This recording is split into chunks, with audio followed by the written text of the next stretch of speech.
काय गर्दी गावित साहेब इकडे तुडुंब भरलेलं. गेल्या वेळेस पण मला सभा झाल्यानंतर 40 मिनिटं लागले गर्दीतून बाहेर जायला. सेल्फी काढत होत्या. काय हेमलं तर खोटं आहे? अरे आम्ही पक्षाचे भले पदाधिकारी छोटे असू, कार्यकर्ते छोटे असू, परंतु संजय शर्माच्या शब्दाची ताकद आहे ना. माझ्या शब्दांच्या नादी लागायचं नाही.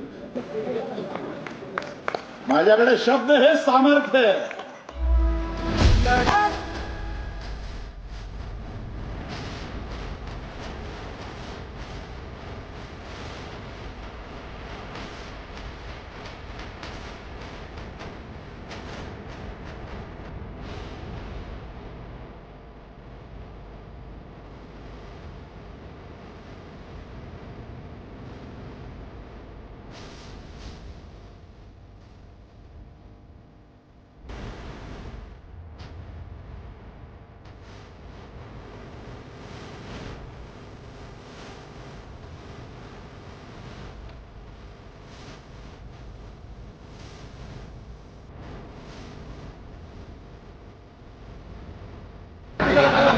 आगे बढ़ो, आगे बढ़ो।